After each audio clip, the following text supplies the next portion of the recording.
गणपती बसलेले आहेत. सत्यनारायण तर प्रत्येकाच्या घरी होणारच. तर त्यासाठी लागतो आपल्याला प्रसाद बनवायला. प्रसाद बनवताना आपल्याकडून काहीतरी चूक होतेच, त्यामुळे आपला प्रसाद बिघडतो.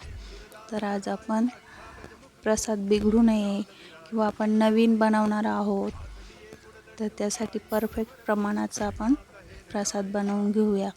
तर त्यासाठी आपल्याला परफेक्ट प्रमाण म्हणजे सव्वा. तर वाटी घ्या, कप घ्या, सव्वा वाटी रवा, सव्वा वाटी साखर. व्हिडिओत दाखवल्याप्रमाणे या पद्धतीने मोजून घ्या.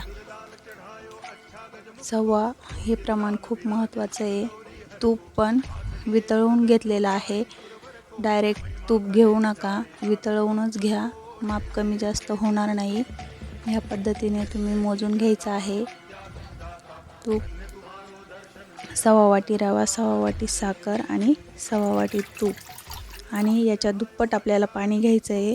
इथे सव्वा वाटी पाणी आणि मी सव्वा वाटी दूध घेणार आहे. तुम्ही हवं तर दूधच घेऊ शकता किंवा पाणीही घेऊ शकता. तर मी सव्वा वाटी दूध आणि सव्वा वाटी पाणी घेतलेलं आहे.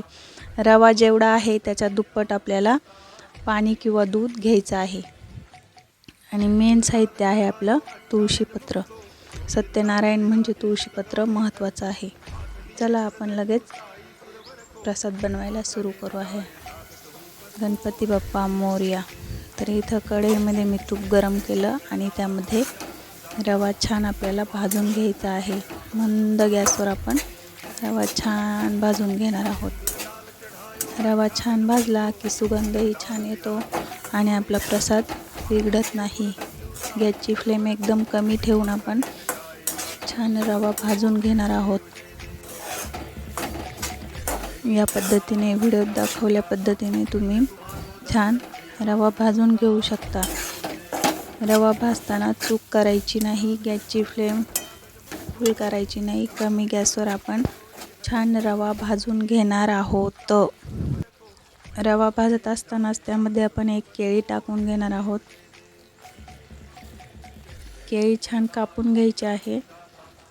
केळी आपण काय करतो, नंतर टाकतो, तर ती रवामध्ये छान लागत नाही प्रसादामध्ये.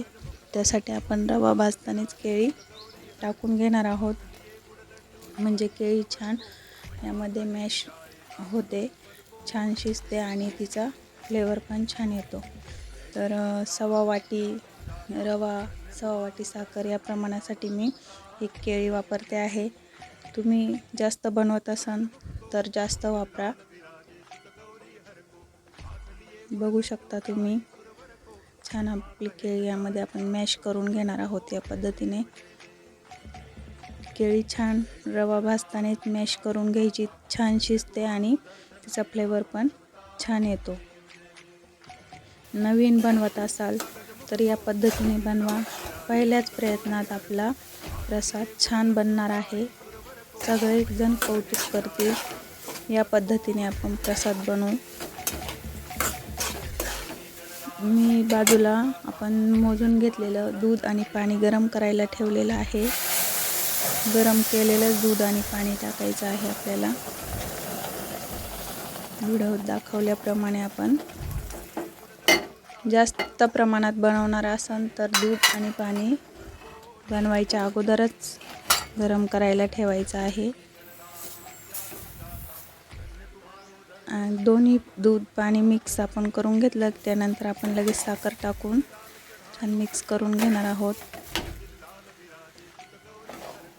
आपल्याला दिसताना थोडंसं सैल दिसतं, पण नंतर एकदम परफेक्ट आपला प्रसाद बनतो. आपण यामध्ये साखर ॲड केलेली आहे. साखरेला पाणी सुटतं. आपण आवडीप्रमाणे यामध्ये ड्रायफ्रूट्स पण टाकू शकतो. मी इथे बदामाचे काप, काजूचे काप, थोडेसे मनुके ऑप्शनल आहे, आपण टाकू शकता, नाही टाकले तरी चालतात. आणि मेन म्हणजे तुळशीपत्र. सत्यनारायण म्हणजे तुळशीपत्र आलंच. प्रसाद बनवताना तुळशीपत्र हे वर्जून टाकावं. आपण पौर्णिमेचं सत्यनारायण करत असो किंवा आपल्या गणपतीतले सत्यनारायण असो, तर आवर्जून तुळशीपत्र टाका. या पद्धतीने आपण मिक्स करून घेणार आहोत. बघू शकता आपलं थोडंसं सैल होत चाललेलं आहे. याच पद्धतीने आपण गॅसची फ्लेम फुल न करता कमी फ्लेमवरच आपण बनवणार आहोत, नाहीतर खाली लागू शकतो. गॅसची फ्लेम कमीच ठेवायची आहे. या पद्धतीने एकदा नक्की बनवा, सगळेजण कौतुक करतील आणि प्रमाण एकदम परफेक्ट आहे. थोडीशी वेलची पूड टाकून आपण मिक्स करून घेऊया. याप्रमाणे बनवा, मला कमेंट करून नक्की सांगा. आपला पाहिजे तसा प्रसाद तयार आहे. जास्त घट्ट नाही, जास्त पातळ पण नाही, मऊ सूत छान असा प्रसाद आपला तयार झालेला आहे. या पद्धतीने बनवा, प्रसाद थोडाही बिघडणार नाही आणि पहिल्याच प्रयत्नात तुम्ही छान असा प्रसाद बनवून तयार करणार आहेत आणि आपला चुकणार पण नाही. या पद्धतीने मोजून घ्या वस्तू आणि बनवा, छान होतो. मला एक कमेंट करून सांगा नक्की. आवडल्यास लाईक, शेअर आणि सबस्क्राईब करा. आणि पूर्ण रेसिपी बघितल्याबद्दल तुमचे सर्वांचे आभार आहे. तर पुन्हा भेटूया अशाच एका नवीन व्हिडिओमध्ये. तोपर्यंत सर्वांना बाय बाय. गणपती बाप्पा मोरया. गणपती बाप्पासाठी सत्यनारायणचा प्रसाद नक्की बनवा. आवडल्यास व्हिडिओला एक लाईक करा. चॅनलवरती नवीन असाल तर चॅनलला सबस्क्राईब नक्की करा आणि एक छान अशी कमेंट करून सांगा कसा झालेला आहे आपला प्रसाद. तुम्हीही बनवा.